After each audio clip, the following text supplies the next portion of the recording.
Reform UK MP Rupert Lowe has launched a scathing attack on Labour's inheritance tax policy for farmers, branding it a terrible policy amid widespread rural protests. The MP dismissed government figures about the policy's impact as complete rubbish, accusing officials of simply parroting numbers without proper research. In today's video, we will go over what he has said, whilst also going over all of the latest news from up and down the country. But first, hit the like button and subscribe to the channel and join our fast-growing community. Just a quick one to say we have new Make Britain Great, again t-shirts available on our store. Go grab them now. They are available at britishstand.com or check the link in the description. Firstly, though, the majority of British voters now support closer ties with the European Union, according to a major new poll, marking a significant shift in public sentiment since the 2016 referendum.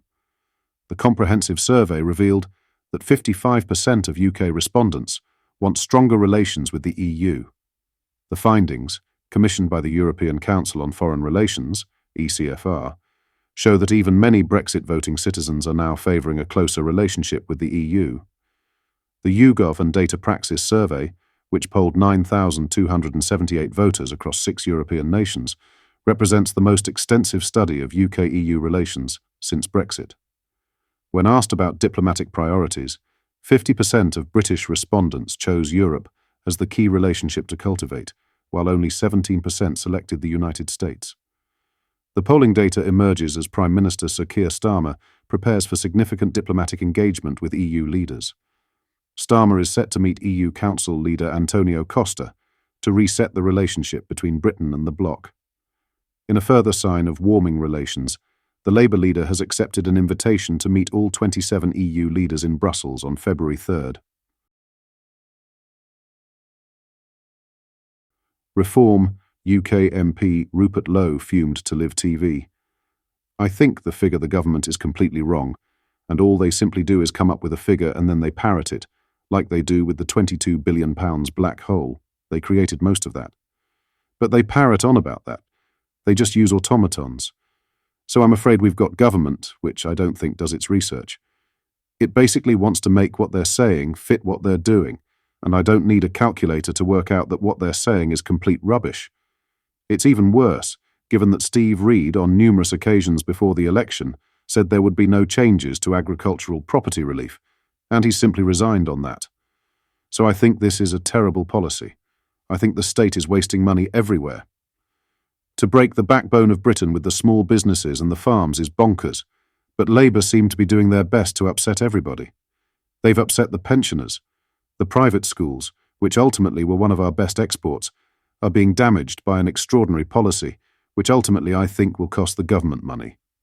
Hundreds of farmers gathered in Westminster yesterday to protest against Labour's proposed changes to inheritance tax for agricultural businesses. The demonstration coincided with Prime Minister's questions as tractors lined up along Whitehall from 10 a.m. Under Labour's autumn budget, inheritance tax would be extended to agricultural land, with a rate set at 20% and a 50% relief available.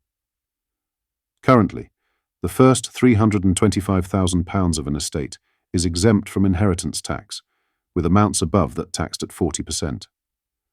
Farmers argue they are bearing the brunt of a system that the wealthiest use to avoid paying inheritance tax altogether. The farmers are protesting against what they describe as toxic budget changes, including both the inheritance tax revisions and an accelerated withdrawal of EU origin subsidies. The government has maintained it will not change course on the inheritance tax policy, despite the protests. Environment Secretary Steve Reid emphasised the government's unwavering support for farmers. The government has allocated £5 billion to the farming budget over 2 years, including more funding than ever before for sustainable food production, according to Reid. What are your thoughts on this?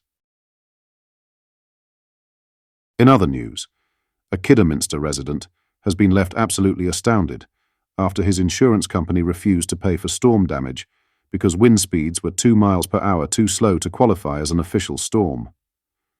Dennis Iliff was denied a payout by insurance provider Ageas after Storm Dara damaged his property last week.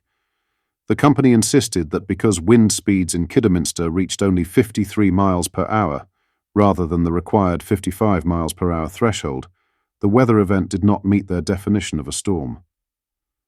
AGEA's claims director Stephen Linklater said, "While Mr. Iliff's claim did not meet the standard definition of a storm, we review each case individually and asked for additional information for the work to consider Mr. Iliff's case.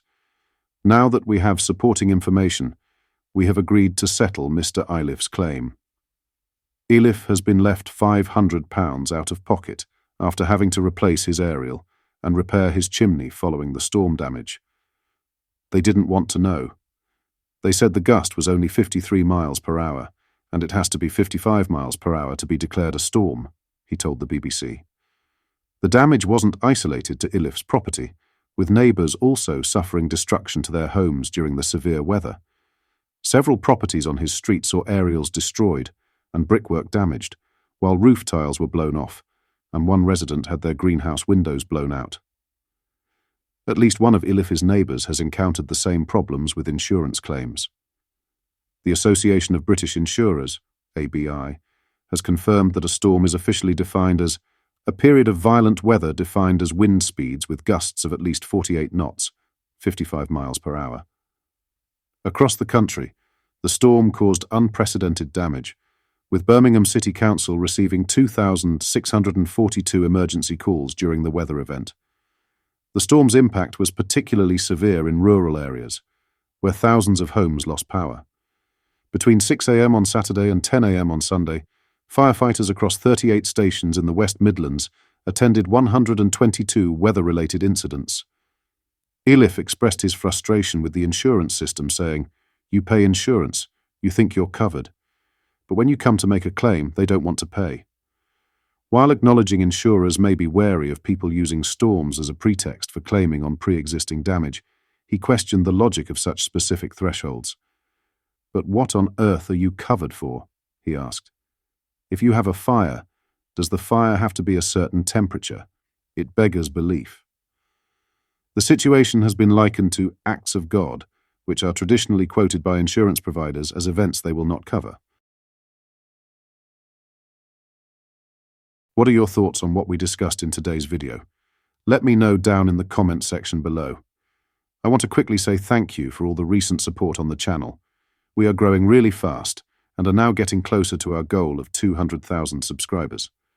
We started this channel just over 4 months ago with the vision to show the British public the real stories from up and down the country, whilst calling out the BS the MSN try and shove down our throats.